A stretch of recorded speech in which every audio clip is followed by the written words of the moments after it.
Saya minta MUI dan FKUB mengawasi masjid-masjid kita.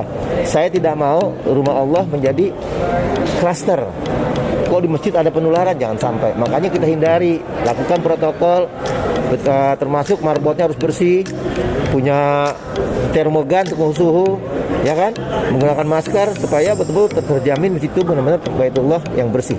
Ya, dalam rangka pelaksanaan penyelenggaraan Idul Adha 2020, kami dari Majelis Ulama Kota Administrasi Jakarta Timur telah membuat surat edaran tentang penyelenggaraan sholat Idul Adha tahun 2020 dalam rangka pencegahan penyebaran dan penularan COVID-19. Karena kita berharap bahwa pelaksanaan Idul Adha ini tidak menjadi klaster baru penularan COVID-19 di masjid atau di tempat-tempat pelaksanaan Idul Adha. Ya, ini sosialisasi harus dilaksanakan secara masif, menyeluruh ke masyarakat.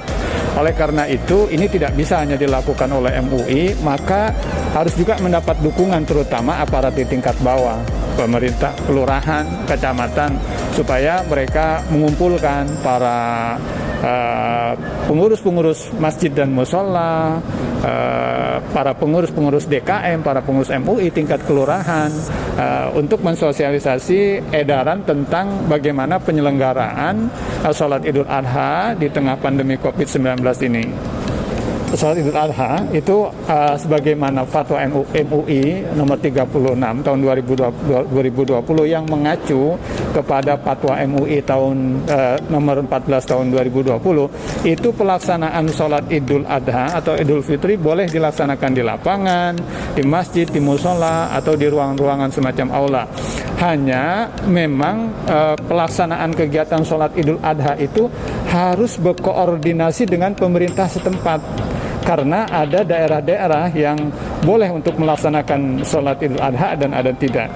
Bagi daerah atau kawasan yang di situ potensi penularan COVID-19-nya tinggi atau sangat tinggi, maka di daerah-daerah tersebut sholat Idul Adha, sholat Idul Fitri, sholat Jumat, sholat Taraweh dilaksanakan di rumah masing-masing, tidak dilaksanakan di masjid atau di lapangan, karena dikhawatirkan terjadi penyebaran COVID-19 itu.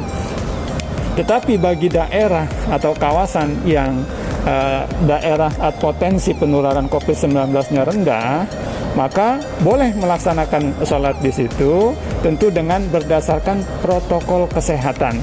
Dan yang menetapkan bahwa ini daerah potensi tinggi penularannya atau rendah, atau daerah merah atau hijau, itu aparat pemerintah.